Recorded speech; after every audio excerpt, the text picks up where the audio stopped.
Hey guys, you're watching Explore the Weird. If you're into creepy and weird, Goon Gang, I welcome you back. If you're new around here, welcome, welcome, welcome. Smoke that like button. We're gonna get right into it. Oh wait, this is part what, like part 4 of all the craziness my wife has sent me. So Emily, here we go. I think this could be the ending for a while. She needs to take a break, recuperate her energy, and then send us even more. So yeah, let's finish this off and see, what she wants to show us. What does she want to let the goons know about? Did you hear about what World Economic Forum said this week about climate change? They said the next thing is this lady, you have to watch this, says we realized we almost got everybody vaccinated, but we failed. Then he says with climate change, it's kind of complicated, not everybody really gets it. It's kind of, not fully there. He says, but what is going to get everyone's attention is the water crisis. That's what we have to use. So water crisis, this is World Economic Forum this week. Water crisis could be the next thing they could be pushing. And that could be, a quite scary thing for some people, but they'll use that against people as well. Bro, Flint, Michigan was a scary thing.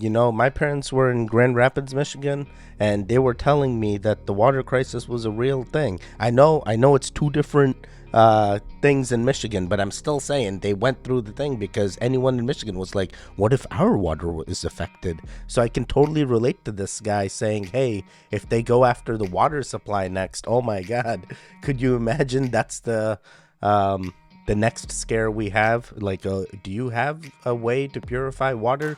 Are you near a lake? Do you know how to survive, goons? Goons, listen to me. Grab a survival handbook. Even if it's survival for dummies, trust me, I have a few dummies books myself.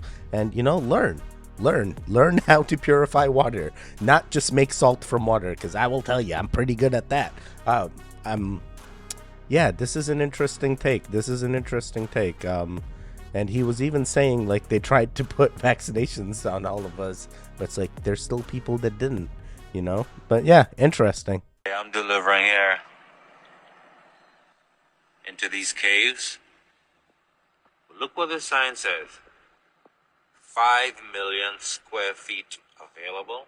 Is I'm dreaming? 5 million square feet under here? Hey, I'm in the cave, man. I'm actually delivering pizza crust. I'm actually delivering pizza crust, but it's only 15,000 pounds, light as hell. I'm about 40 miles from the house. I mean, it almost feels like a genius way. Like, why not? Why not live in the mountain? I mean, if it has a lot of square footage you can tap into and it's structurally sound, why would you not? What is wrong with this? But yeah, that guy was. I love Little Caesars. Have you tried their stuffed crust? I gotta say, it's a little good. It's a little good. I mean, my things for stuffed crust is now like Pizza Hut, Papa John's, and now Little Caesars. So yeah, I can relate. And you gotta get it extra well done. Let me tell you, that's the secret. Everyone can do the normal, but if you do that extra well done, it just melts a little bit more in the crust. Oh, it's perfect. Now you got me hungry. Did you? What is going on here? All right. Yeah, nothing too crazy here. I'm cool with this. I'm cool with the square footage being available. It looks like they tapped into some crazy resource and made a structurally sound bunker, potentially. Is this a WW2 bunker? I don't know. Let's keep it going. State of preservation of that fish. Well, here's a fish about to have his breakfast. Doesn't get time to swallow it before he's buried and fossilized. You can't preserve a fossil like that where he's just about to take a chomp and he's frozen in an instant. In fact, here's another example from a museum in Germany. That's a marine reptile, 6 feet long, giving birth to a baby. 1 minute, mother is about to give birth to a baby. Split second later, she's buried in tons and tons of mud. Fossilization had to be catastrophic, virtually instant and rapid. For these crinoids, look at the heads of those crinoids or coelids. They're delicate, they have been preserved. Or the wings of this wasp. How do you fossilize a wasp like that if it's not rapidly and catastrophically buried? Petrify, not at all. Things can petrify very quickly. We've got some examples here on the table of things that petrified very quickly. I'll show you those in a second. Here's a picture of a petrified water wheel. Here's petrified firewood. It was chopped on before it got petrified. You can go to Southern Forest World Museum in Georgia, Waycross, Georgia. There's a mummified dog stuck inside a tree. Some people say it's petrified. I don't know if it's mummified. I've not been there yet. But anyway, how can a dog get mummified just chased a coon up the tree, got stuck. They named it Stucky, of course. That's the name for the dog. They had a contest to name it, and so they called it Stucky. They cut the tree down for firewood. There's a dog inside. Here's a petrified cowboy boot with the cowboy's legs still in it. The boot was made in the 1950s. Got his leg shot off or torn off or who knows what, but there's his leg petrified. Here's a petrified fish giving birth. A petrified hammer was found from a Marine barracks from World War II. Petrified hammer. Petrified hat found in New Zealand. Here's a kid sent me this right here on the table. A petrified crayon found in Arizona. I mean, the crayon is turned to stone. We have right here a petrified pickle. It's in our museum. Well, it's here tonight, but a guy sent me this and the jar with it. The jar is still in our museum. He said, Brother Hovind, I found this old house in Montana. The roof was gone. The house been empty at least 30 years. But we were digging around through what's left of this house and found the pantry. And there were pickle jars in there, but the lid to one of the jars rusted, and the pickle inside turned to stone. Would you like it for your museum? I said, well, yeah, of course. One kid wrote me a letter. Here's the letter right here. He said, Brother Hovind, I was 8 years old doing a science experiment. I put a bunch of acorns in a bucket of water to see if they would sprout. And I forgot about them. A year later, my mom saw the bucket on the back porch. She said, get rid of that bucket and all that junk out there. He said, the acorns had turned to stone in 1 year. I have right here a baggie of petrified acorns. It doesn't take long, folks. Don't let them tell you it takes millions of years for things to petrify. It's not true. A guy sent me a picture of a petrified pin cushion. The pin cushion, you can see the pins had rusted off, except where you can see the rust marks where the pins had been stuck in there. Petrified pin cushion. They dug up a grave in Tennessee several years ago. They found the body of the person inside the grave had petrified, turned to stone. The doctor died, and they buried him. 14 years later, his wife died. This is back in 1881. They dug a hole to bury Grandma, and water went into the hole. And they thought, oh, we don't want to bury Grandma in the water, so they buried her someplace else. Then the kids got worried about Grandpa in that moving water. It hit an underground spring, apparently. So they dug up Grandpa. He'd been in the ground 14 years. And the article says, the occupant of the coffin had been turned to stone, presumably as a result of a continual flow of water. It said the arms had rotted off, but the rest of the body had turned to stone, petrified. A guy found a petrified man in Montana. He took it 5'8". The guy carried it around as a museum curiosity for years in carnivals and fairs and stuff. Petrified body of a man found on the beach in Montana, and a beach of a river. In Sao Paulo, Brazil, a lady went into the hospital. She said, my side's been hurting. The lady was 62 years old. The x-rayed her and found a petrified fetus, a baby, inside. She had been pregnant. The baby almost came to term and died, apparently, and turned to stone inside her body. 62-year-old lady with a petrified baby inside. Here's the article. You can read it for yourself. I met a guy in Maryland who said he worked at a hospital, Brian Lackey, who lives in Washington, but there's his phone number. He was in Maryland. He said they brought a lady in there and took out a petrified fetus out of her body. The baby's in a museum now, or in a medical hospital up there. Petrified fetus. Here's petrified sacks of flour found in Arkansas. A flour mill flooded. The flour turned to stone. The sacks of flour were buried in water and mud and turned to rock. So the Bible says the high hills were covered. The earth was totally covered by a flood. 15 cubits. That's about 22 feet over the mountains. So the skeptics say, where'd all the water go? Oh, it's still here. The Bible says in Genesis chapter 8, the water's assuaged. That means to drop down, to sink down. If we filled this room 4 feet deep in water, and then all of a sudden the floor caved in over here and dropped down 10 feet, that's going to suck all the water from there into the hole.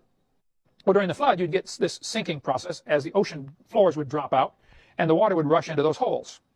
The Bible says the water stood above the mountains. So I think during the first few months of the flood, the animals sorted out and fossils were forming. During the last part of the flood, the plates of the earth are still shifting and they're unstable, and they began to lift up or sink down different places. Thin spots sink down, other... Yo, this is so crazy. Almost, I started off in the beginning and they're talking about extinction, really, and the animals and the fossils that were basically frozen in the time of either eating or giving birth. Like there was no indication of, hey, they were scared or in like curved, what is it called when you're like in the baby position, crawled up and whatnot. But regardless, yeah, it appeared like the animals were just doing their normal daily tasks, and then boom, they got fossilized. And then follow that up with the very long explanation of petrified objects. And I have heard of cases where human beings have found, mostly women, obviously, but stones of children that were left in them, and they turned into stone. And I have myself, I believe he cited some articles. I feel like, oh my god, dude, this is wild. Like, what makes things turn into stone? I'm not an expert on petrified objects. I don't know what it involves, but yeah, it's also an interesting point. It's like, hey, things turn into stone after a few years of just whatever, and he has different objects he talks about. You're like, dude, what the heck? Like, wait a second. I thought this only happens for millions and millions of years. So very interesting. I'm not a subject matter expert on this, so I'm gonna take his word, and definitely need to do more research. But a very interesting thought, just being a regular person. And by the way, I'm still sick. I'm like, keeping it together. The meds are in, but we are definitely trying to survive. By the way, did you smoke that like? We're gooning up. The goons are in. So if you're not having fun, then it's because you didn't goon up. You gotta goon in. You gotta smoke that like, hit that subscribe, interact with the video. Yeah, let's keep it going. Very interesting indeed. And then if you ring a bell, this is where it gets crazy. Because I was doing some research on for Germany, Austria, and Czechoslovakia, which used to be Bohemia, and then it kind of changed a little bit. But they were saying that the bells would weigh up to 50,000 pounds. 50,000 pounds. Imagine moving a 50,000 pound bell. And then imagine at the same time ringing that bell. Imagine the energy which would be created from that bell ringing. And then the materials in that cathedral at the same time all vibrating and shaking, while shaking every cell of your body, structuring or restructuring your body to begin to heal for free. And it's interesting because after World War II, they destroyed 9,000 bells.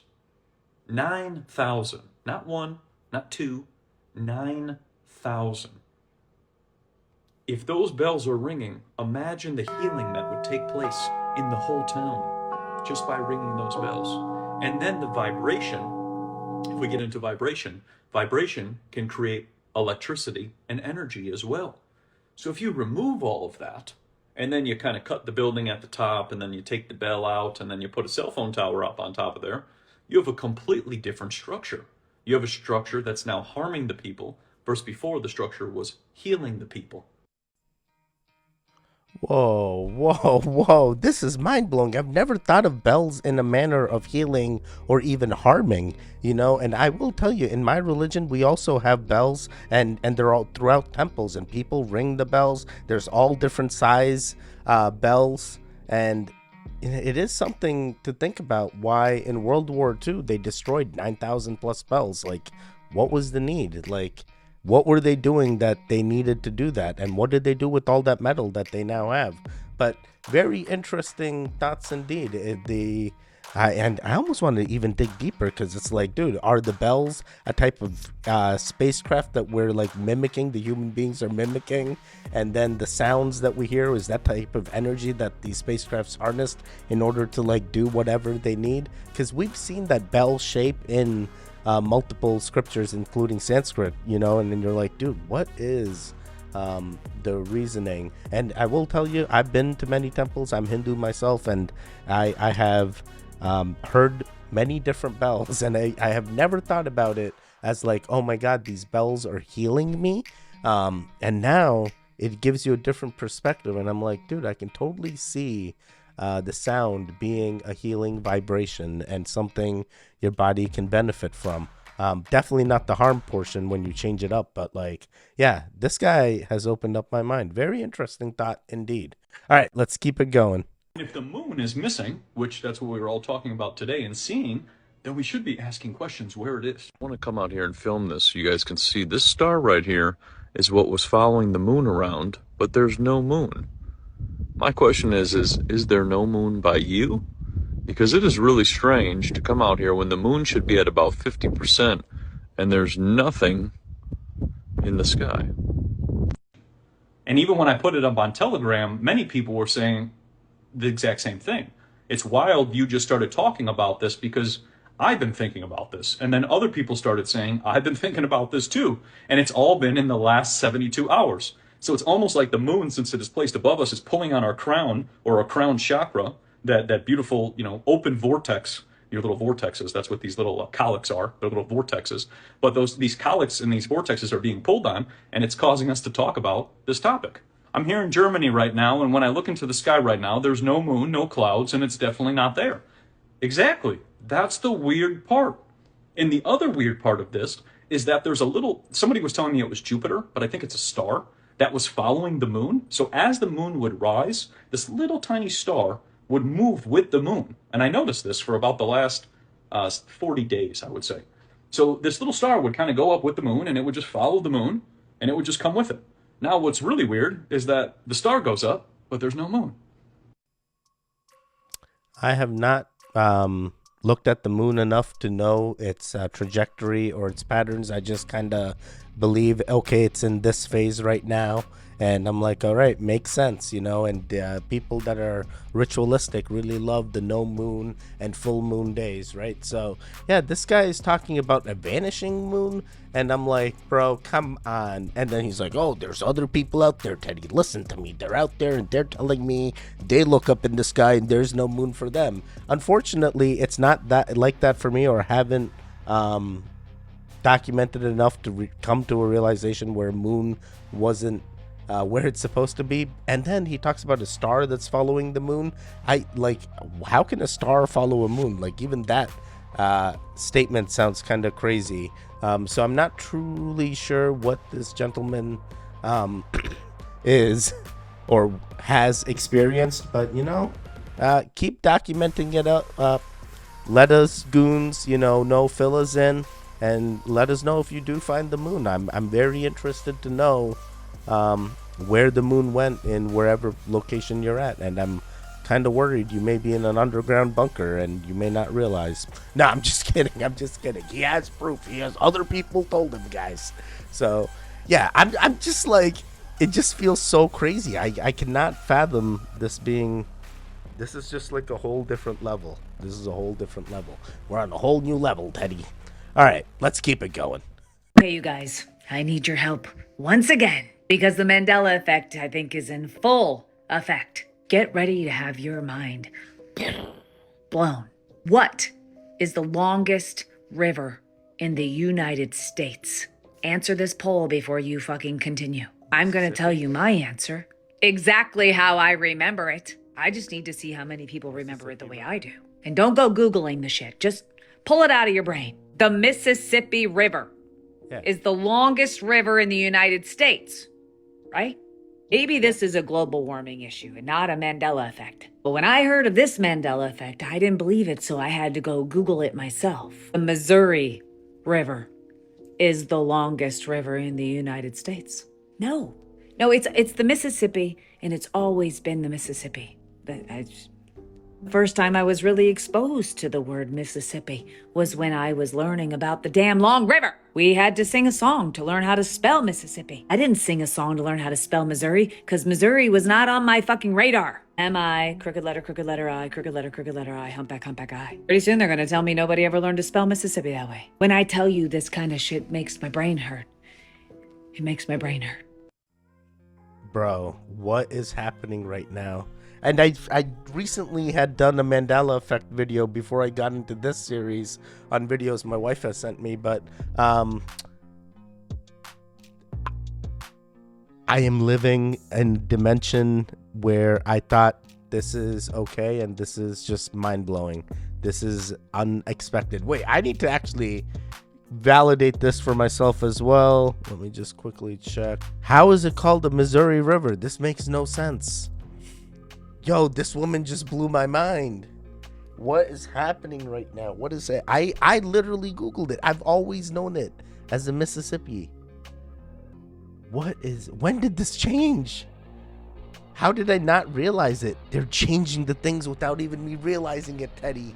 It's a whole Truman Show happening with our very own eyes, and instead of one main character, all of us are being tricked. Oh my god, this messes with me hard. What actually happens when you die. According to the Tibetan Book of the Dead, the moment after you die, your consciousness will separate from your body and transition into a realm called the intermediate bardo. The first thing you'll see in this realm is an extremely bright light. It is said that this light is the true nature of mind and reality. After you see the light, you will be approached by several peaceful deities. The deities you see will be based on what you currently believe in. Some people see angels, Jesus, some see Muhammad, some see Buddha. However, in this realm, none of these beings are actually real. They're just projections of the mind that symbolize a positive direction to move towards. After you see the peaceful deities, you will encounter demonic ones. And just like the peaceful spirits, the demonic ones aren't real. You're simply forced to face these demons as a challenge to see if you can transcend them. After facing your demons, you'll be forced to watch what is called a life review. A life review is a replay of every single moment of your life. Every time you wronged, hurt, or betrayed someone else, or even yourself, you'll be forced to replay that memory. It is said that the life review is more vivid and more real than life itself. Your reaction to your life review, the demons, and the peaceful deities will determine where you end up next. If you were detached from the good and evil spirits and could accept your life review for what it was, you will transcend the light and enter a state of liberation or enlightenment. If, however, you could not accept your life review, were attached to the good spirits and feared the evil ones, you will be forced to be reborn into a new life, whether it be human. Your current body, your parents, the environment that you grew up in, and your life path are all a result of how you reacted to your previous death. And so you should be very careful what choices you make in this life, because Oh man. So yeah, this is a crazy religious view, and definitely enlightening that Buddhists believe this. Yeah, I don't even know what to say. It is like a form of reincarnation. It is a very interesting belief, and it's mind-blowing. I'm almost like, how do you what is the I guess there is no end goal. You always come back. There is no like, hey, awakening, right? You're just constantly coming back. At the same time, it's a full circle of life. You don't want to be the insect, or do you? Or do you want to be the alien, or do you want to be the human being? I want to be all of them. I want to be all of them all at once. Let's make it happen. Something is happening. It's all over the world. It's like somebody combined a virus with the Armageddon code. When the next crisis hits, the elites are planning to freeze the financial system, and they'll replace it with a new system, one not based on the U.S. dollar. When that happens, we'll wake up to a very strange and disturbing new reality. And for our viewers that are watching today, what might their reality look like that morning? How does this manifest? First, they'll have gone to bed knowing that a massive financial crisis was underway. But when they wake up, they'll find it has worsened, and the contagion has spread worldwide. When they go to withdraw money, their ATM will say, closed temporarily. When they go to sell stocks, their account will say, transaction not available. When they go to their local business, that business will only accept cash if it's open. As citizens realize they're being barred from their money, riots will erupt. It's going to get really bad really quickly. How would such a freeze actually work? And wouldn't that be highly illegal? Well, it wouldn't be illegal technically, because they've been quietly laying the groundwork for years. Dude, I am so into this. I am a big crypto enthusiast. I started in crypto before I even made this channel. Guys, if you are in a situation where you think, hey, I've saved up so much money, I put it into this bank, I am good, you are wrong. I have watched many people suffer. Go to a bank right now on the same day, the next day after watching this video, withdraw your entire money. I'm saying, like, let's say you saved up, 20,000 or a reasonable 10,000, right? Go to the bank the next day, withdraw the 10,000.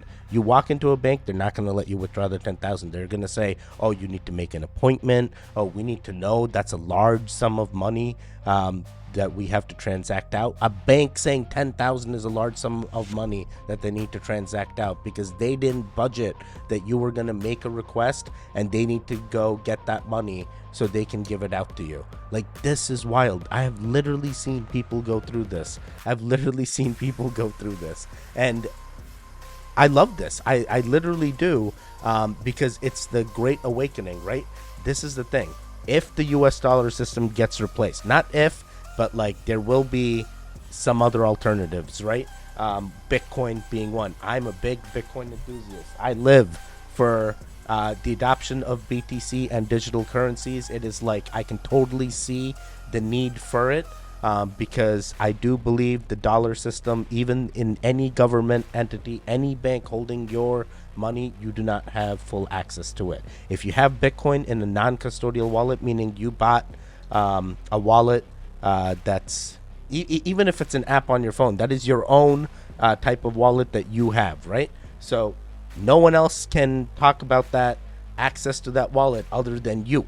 No bank is holding on to that Bitcoin or Ethereum in that wallet. It is you, right? So when this guy is talking about, hey, the dollar weakens or something happens, it's going to be a much different system when it comes to Bitcoin, right? When it comes to Bitcoin, you're going to have a whole different wealth, like value, right? That value is not based on the dollar. So I can totally relate to this.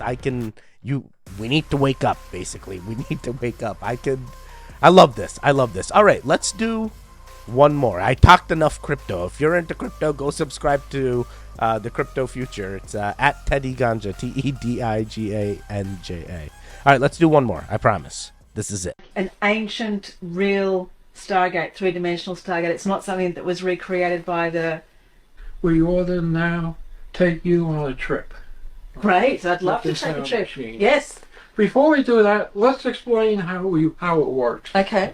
Notice around the room we got 1, 2, 3, 4 speaker boxes.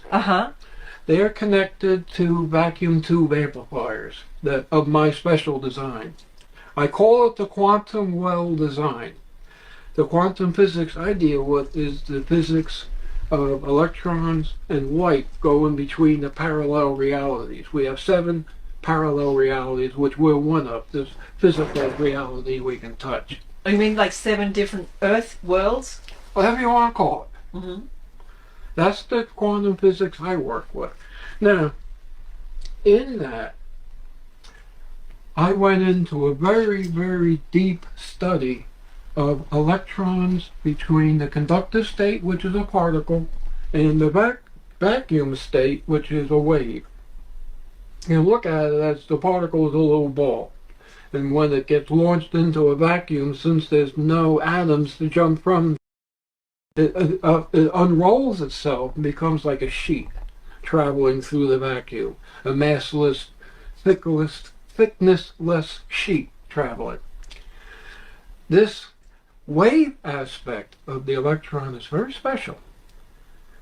When you get an electron wave, it literally floats in hyperspace. Now, if you can take the space that the wave is floating in and twist it, spin it, rotate it, you can now create a vortex. That vortex will go through all parallel realities. That's contingent to us here. And if you take the age-old pentode vacuum tube and you bias it correctly with the voltages on the element, you can literally take that wave that's in the tube and spin it. And it forms like a vortex, a quantum singularity, a white hole, whatever you want to call it, and connects the signal flow through all 7 realities. Now, how this works. When I was working for my PhD, I learned how to bias the vacuum tubes to maximize this effect. You know, a lot of people are saying today tubes sound better than transistors. I'm sure you've heard that. It's true. Because the vacuum tube actually produces, for want of better words, colloquially, light energies. The light energies is electron and photonic functions going through all 7 parallel realities. That's what light energy really is. And the vacuum tubes will amplify it. Now, how this system works is in some worlds, the information flows from the speaker to the listener. In other parallels, it flows from the listener back to the speaker.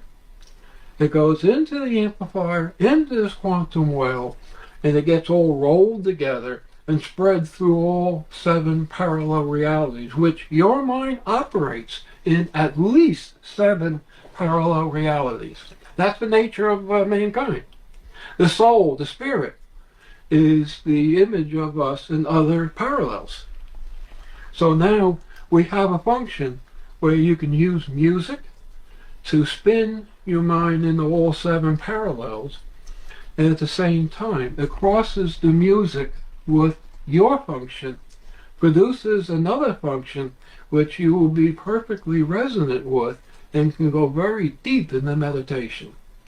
And from that, you can then spread out into the other realities consciously. That's what this equipment does. Now, then there's two more there on either side of the bed. They're 15-inch subwoofers, but they're run a little bit differently. You see, they're wrapped up in foam and cloth and pillows. That's because there's a board running between the top of the two of them. The cones shape the upper board, which is suspended, and that board then couples into the 4x4 that goes across the two and shakes the bed. You can actually feel down to 5 hertz on that bed. So what I will be doing when I'm laying down is I will be literally opening up my space, my consciousness. If you allow it. And I will be spreading out into the other 6 places where I exist. At that point, it's your playpen. Okay. You can do whatever you want. How long does it take for you to actually feel the effect? Is it instantaneous or a few minutes? Sometimes. Okay. What would I experience in any way? Physically, emotionally, mentally? Is there a sense of bliss or? If you want. Bro, this feels like bro science. Like I'm sorry. It's so hard. It's so hard. It's like I don't know his background. I don't know if he has a doctorate. It just be like, trust me, bro. I got this. I know this. It works. All right. It's like, close your eyes, lay on this bed, and you're gonna feel the hertz through the vibrations from sounds and there's things that I can kind of see, like the 7 parallel universes or realities he's talking about. I'm kind of like dimensions, or I can totally see that, right? And then in quantum they do talk about some sort of parallelisms that do exist, and then there's like string theory as well. So I see a lot of these types of elements in his reasoning of making these vacuum speakers, vacuum tubes that are basically speakers that blow sounds into you. And I guess you're sitting on this bed meditating, trying to access. Oh my God, this is just weird. Trust me, bro. Trust me, bro. Sit here. We're gonna access it all. We're gonna access. First, I was like, dude, if he says moon pool right now, I'm about to lose it, because we just heard about these moon pool things, like the Stargate things, right? So I'm like, oh my God, this is just mind blowing. But yeah, this guy's got some interesting devices that he's maintained, and I guess he's gonna convince people to lay down on his bed. Are you willing to take a ride? Are you ready?